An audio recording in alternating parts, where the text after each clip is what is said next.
Фашистичката и нацистичката агресија и окупација на Кралството Југославија и на Грција, како и нивната поделба, ја промени и положбата на деловите на Македонија кои се наоѓаа дотогаш во нивните граници. Делот на Македонија во рамките на Југославија беше поделен меѓу фашистичка Италија и царството Бугарија, а делот на Македонија во рамките на Грција беше поделен меѓу Германија, Италија и Бугарија. Делот на Македонија во Бугарија остана и натаму во рамките на Бугарија.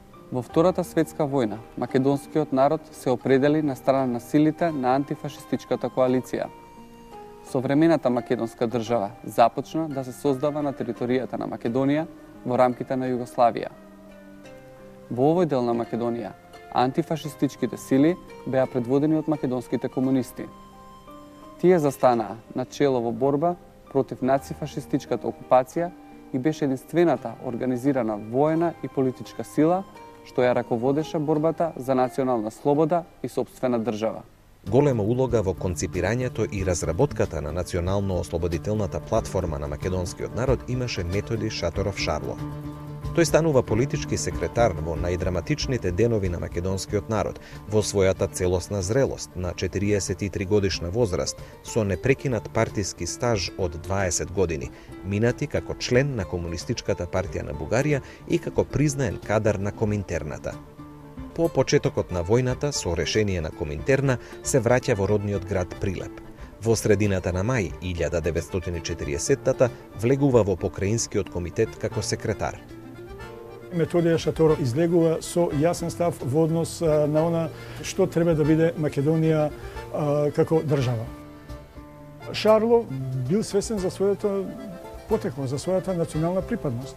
На 8 септември 1940-та била свикана првата партиска конференција на која била донесена резолуција во која била конкретизирана националната програма на македонскиот народ. Методија Шаторов Шарло беше лидер на македонските комунисти во времето кога се истапи со чиста македонска национална програма. За разлика од ставот на Шаторов, КПЈ и Јосип Броз Тито во основа се против формирањето на какви било суверени национални држави, туку се за заедничка борба против окупаторите на народите на Југославија. Овој став КПЈ го задржува се до второто заседание на Авној, кога се донесува решение за федеративна Југославија. Поради идеите за македонска државност, одредени сили во 1941 година настојуваа на секој начин да го отстранат Методи Шаторов. Веруваа дека доколку го нема Шарло, тие идеи нема да постојат. Шарло е застапник на промакедонската линија во македонското национално ослободително движење. Шарло е човекот кој што од името на партијата ја исфрла буквата Ј и ја применува во Комунистичка работничка партија. За тие 500 денови додека Шарло беше секретар на покраинскиот комитет, партиската организација во Македонија не го употребуваше името Југославија. Шаторов, покрај ставот за самостојна македонска комунистичка партија, бил и за национална масовна партија. Сметал дека на почетокот движечката сила треба да биде ВМРО Обединета, а потоа се борел и за формирање на општ македонски фронт, без разлика на социјалната, националната и верската припадност. Тоа требало да се реализира со вклучување на сите слоеви од народот за ослободување на Македонија, нејзино обединување и создавање на Македонска република, самостојна држава, рамноправна со другите балкански држави. Овој став на Шаторов бил спротивен на ставот на Централниот комитет на Комунистичката партија на Југославија во Народниот фронт да учествуваат само работници и сиромашни селани. Методи Шаторов Шарло на Петата земска конференција 1940 година го поставил прашањето за Македонскиот национален фронт и прашањето за српските колонисти кои треба да заминат, бидејќи не се од економски, туку од политички причини населени во Македонија. Тоа предизвикало полемика во редовите на КПЈ. Во дискусијата на конференцијата Шаторов истакнал: не можеме да отидеме кај македонскиот селанец и да му кажеме дека колонистите му се браќа, бидејќи генералите, жандарите, шпионите не се браќа. Доколку би оделе во сојуз со колонистите, тие би одговориле со лопати. Има околу 10.000 фамилии со околу 70.000 хектари земја. Сите тие се потисници врз македонскиот народ и со нив не можеме да имаме добри односи. На колонистите им е дадена најдобрата земја, таа им е одземена на селаните. Во Македонија има малку земја, затоа бараме колонистите да се иселат во Србија, а земјата да им се даде на македонските селани.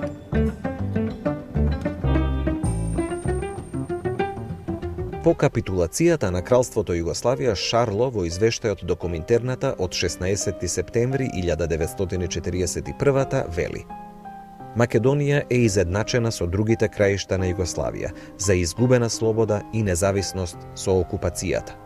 Македонија немаше слобода и независност и пред окупацијата, а по неа падна под ново робство. Во Македонија не постои слобода, а постојат апсани, џандари, ќотеци, национално претепување, колонијална експлоатација, политичко робство и бесправие. По новата окупација, во писмото упатено до Стојана, по ова прашање Шарло заземал многу јасен став. Одговорот е само еден: да се обединат сите македонци и други народности во Македонија за општо свое право за слобода и рамноправност, но не цепење на македонската земја и македонскиот народ. Покраинскиот комитет и Методија Шаторов Шарло се категорични во барањето да се води борба за обединување на Македонија. Во прогласот од јули 1941 се истакнува: бугарската власт, како на мајтап вели, ослободивме ве поробени браќа, но слободата за која сте се бореле 50 години не е добиена. Вие добивте ново робство, ново насилие, нов терор.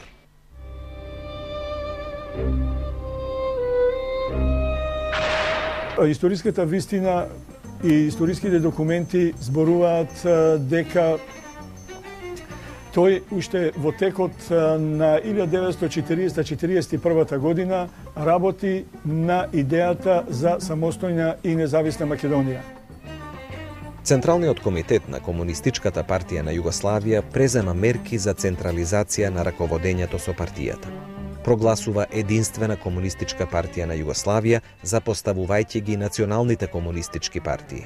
Во Македонија се суспендира легално избраниот партиски комитет и се поставува, се наметнува, раководство од страна на инструкторот испретен од Централниот комитет, Драган Павловиќ Шилја. Тој бара сменување на Шаторов.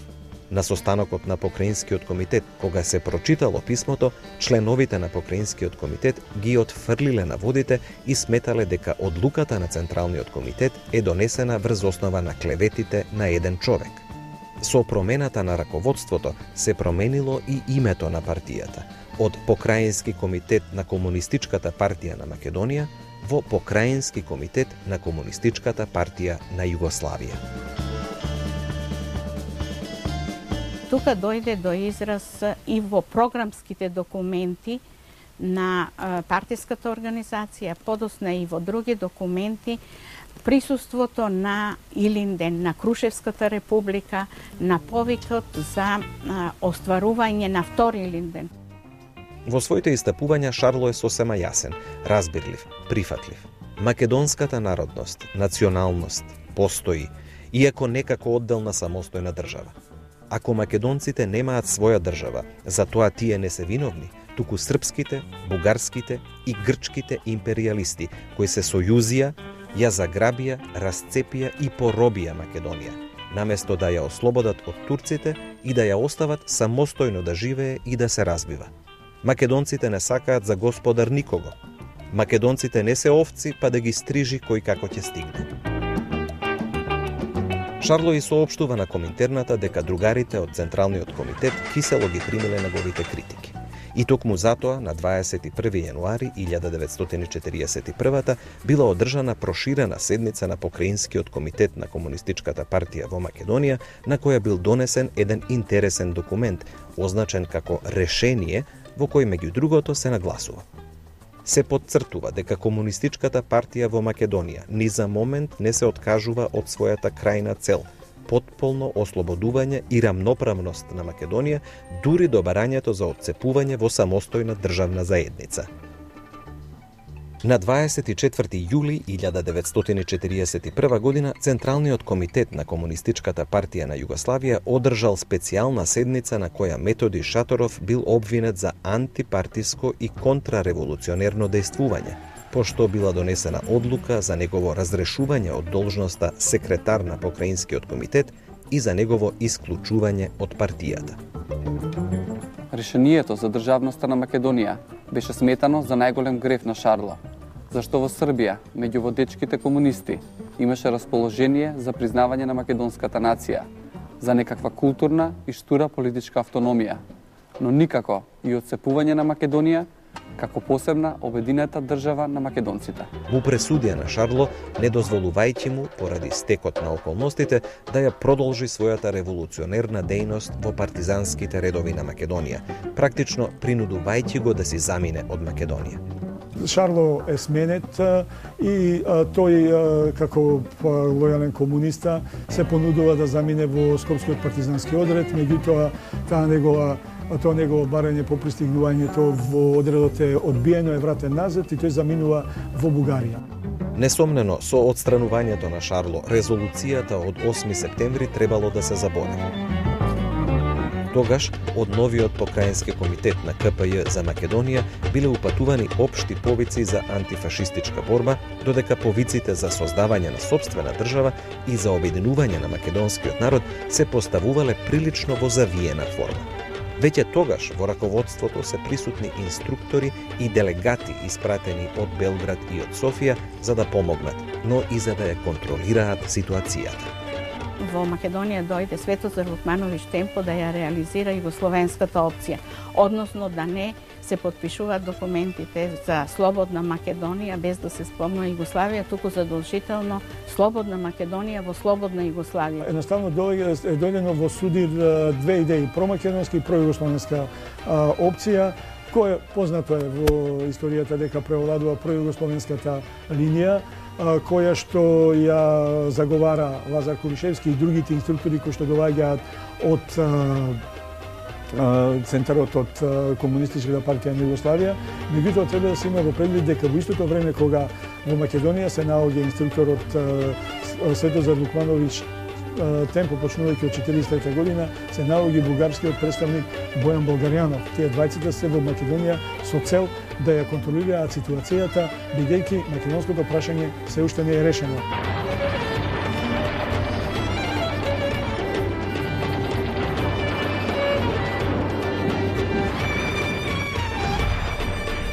Истакнати македонски интелектуалци и антифашисти, членови на АНОК, поднесоа приговор во однос на идејата за пројугословенската иднина на Македонија.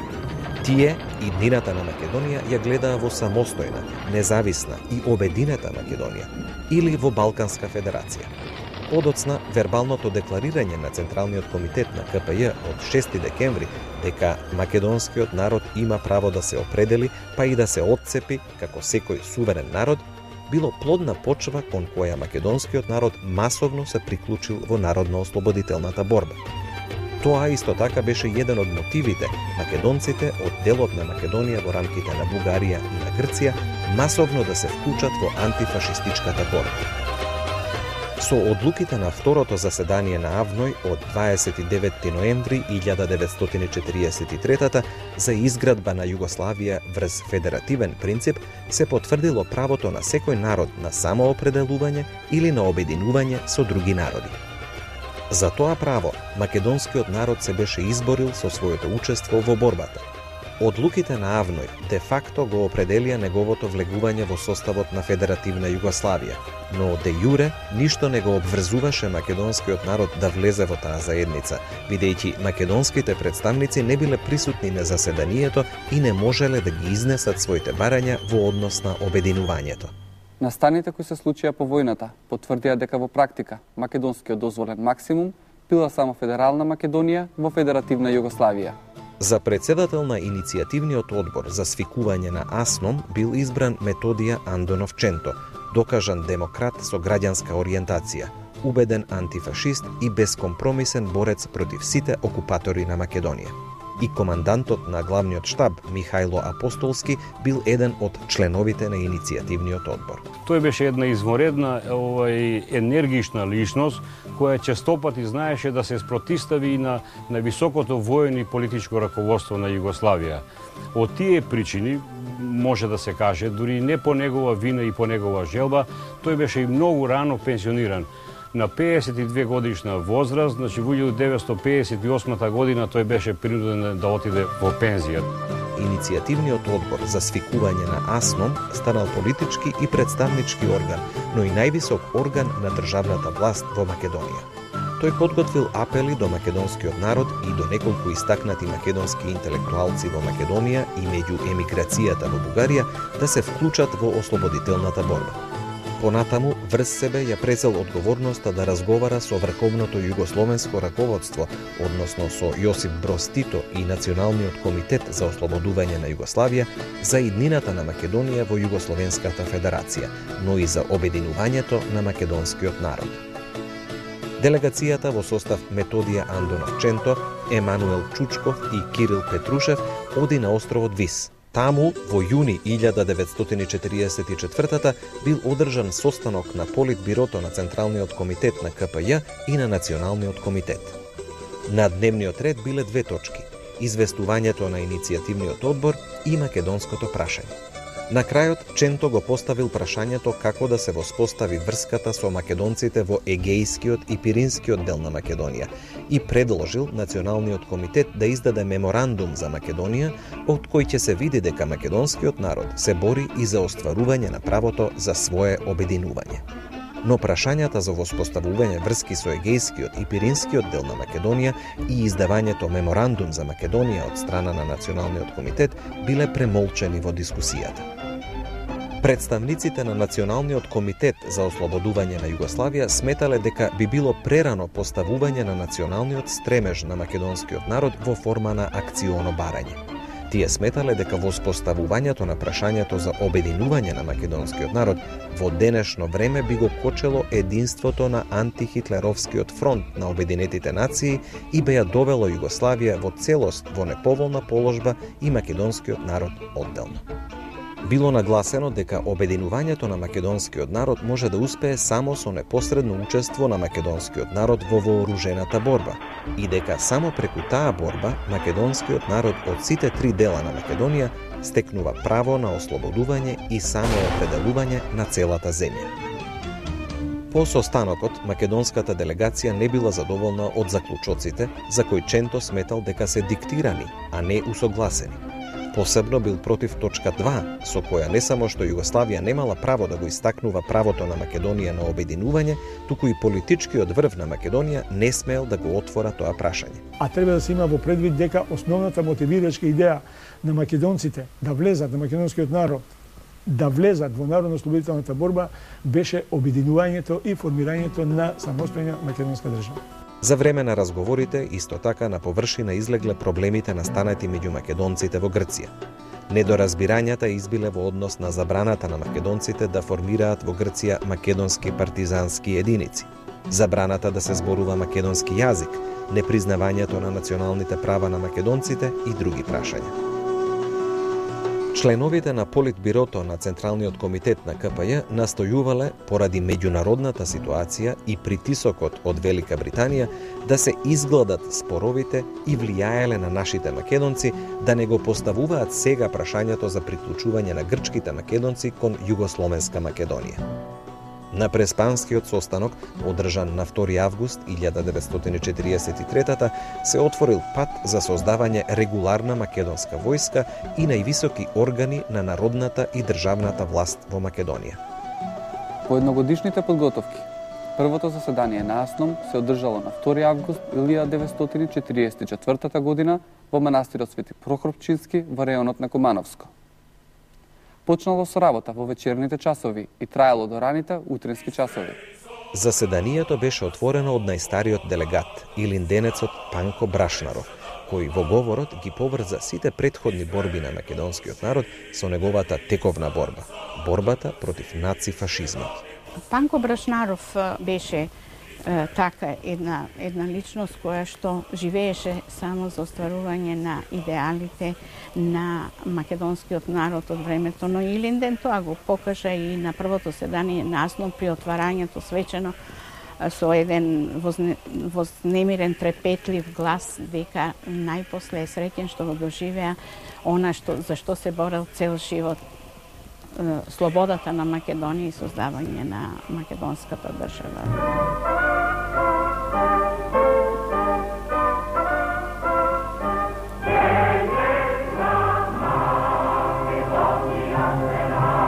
Првото заседание на АСНОМ донесе неколку државотворни акти, меѓу кои решението за утврдување на АСНОМ за врховно законодавно и извршно народно представничко тело и највисок орган на државната власт во Македонија.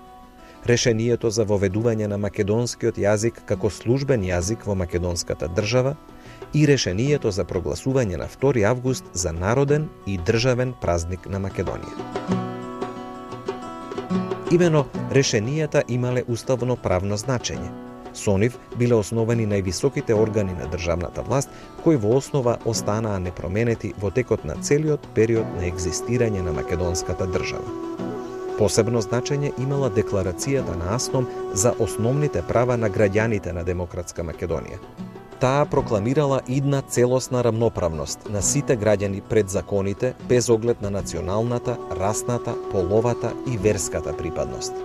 Во вградувањето на овие определби, еден од творците на документите, Владимир Полежиновски, доктор по право од Сорбона, се раководел од нормите на француското право утврдени по победата на Француската револуција. Тоа беше реализирање на долгогодишните сни на македонските револуционери кои што ја започнаа својата борба уште во 19 век за формирање на македонска држава и етаблирање на македонскиот национален идентитет.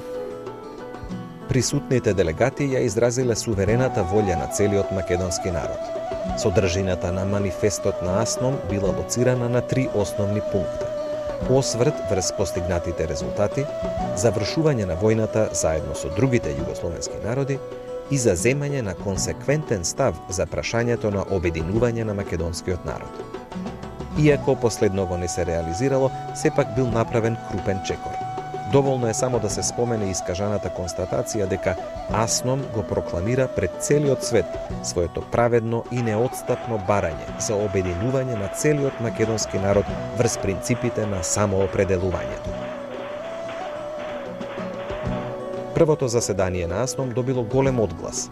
Факт е дека најмногу забелешки за резултатите од првото заседание на АСНОМ доаѓале во врска со тоа што македонската држава се создавала само на еден дел од етничката територија.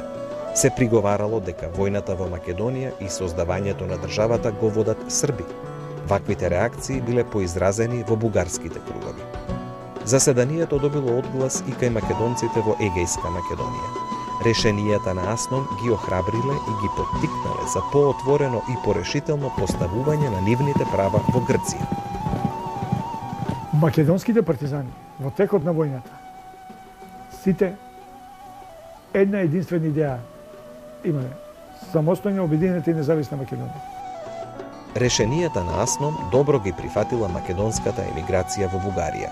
Тоа особено дошло до израз по 9 септември 1944 кога капитулирала царска Бугарија. Јасно е дека капитулацијата донесе големо олеснување за македонскиот народ од Пиринска Македонија. Септември 1944 година. Велика дата за Българија. На 9 септември падна фашизмот. Власта премина в ръцете на Отечественият фронт.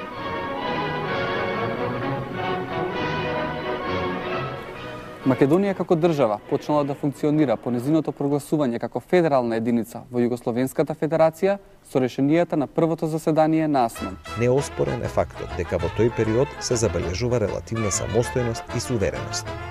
Во ситуација кога се уште не беа регулирани односите меѓу Федерацијата и републиките, сосема природно е што во Македонија се појавија стремежи за поголема политичка и економска самостојност. Македонија прв пат функционирала како држава и како таква настојувала да ги задржи сите компетенции.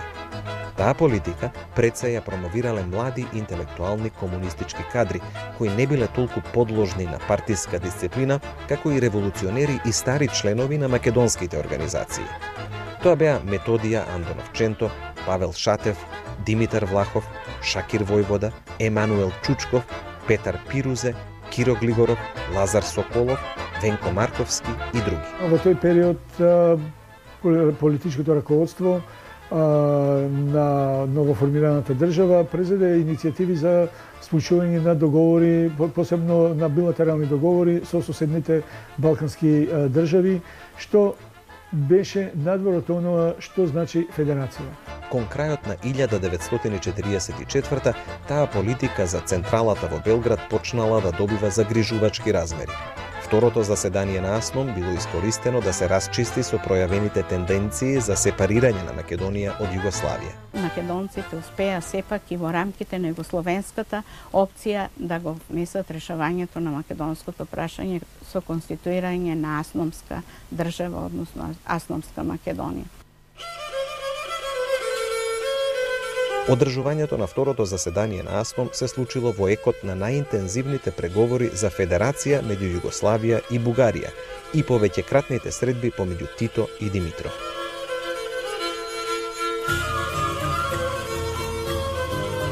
Председателот на Националниот комитет како свој представник го испратил Едвард Карделј.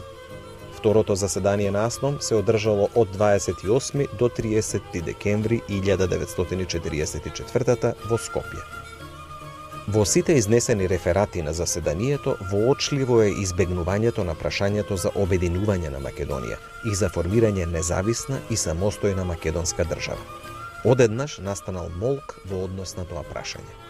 Едвард Карделј во својот поздравен говор, кој бил подолг и од рефератот на председателот на президиумот на АСНОМ, ги изнел рамките во кои е можно обстојувањето на македонската државност. Посебно го нагласил обстојувањето на Македонија само во јака Југославија, што било предуслов за среќна Македонија без страв за својата слобода и независност. Исклучок од целокупната шаблонизираност на заседанието прават говорите на представниците од деловите на Македонија во рамките на Бугарија и на Грција.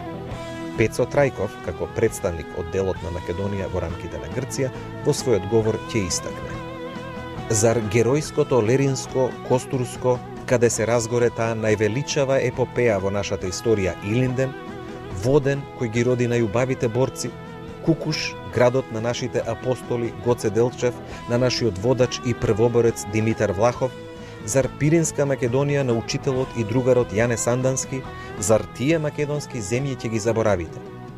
Не, треба да се присоединиме и ние кон вас, кон слободна демократска Македонија во рамките на Титова Југославија, и никој не може да ни го земе тоа право. И Атанас Атанасовски од делот на Македонија во рамките на Бугарија истакнал дека целиот македонски народ сака што поскоро да дојде блажен час кога ќе се соединиме со нашите браќа во Македонија, во Титова демократска федеративна Југославија и да работиме со сите своји сили за изградување на слободна и обединета Македонија. Македонците во текот на антифашистичката и народно-ослободителна борба во Македонија и на Балканот ја покажаа својата подготвеност и решеност под раководство на главниот штаб и под македонско знаме да извојуваат сами сопствената национална слобода и право на своја држава, самостојна, независна или како рамноправна членка во една нова југословенска или балканска федерација. Во нивните редови се наоѓале и антифашистички определените припадници на националностите кои ги прифатиле повиците од раководството на Народно-ослободителното движење за заедничка борба и заеднички соживот со македонскиот народ во идната слободна македонска држава.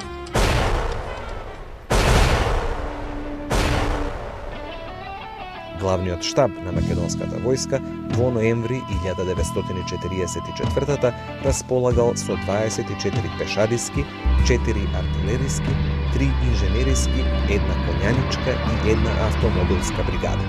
Бригадите биле групирани во вкупно 8 дивизии, а тие во 3 корпуси. При крајот на 1944 македонската народно-ослободителна војска броела 66.000 борци и старешини, додека бројот на македонската војска во март 1945 изнесувал околу 83.000, а во летото истата 1945 година бројот нараснал на околу 110.000 лица. Вкупно, во текот на Втората светска војна, само од вадарскиот дел на Македонија загинале околу 24.000 лица.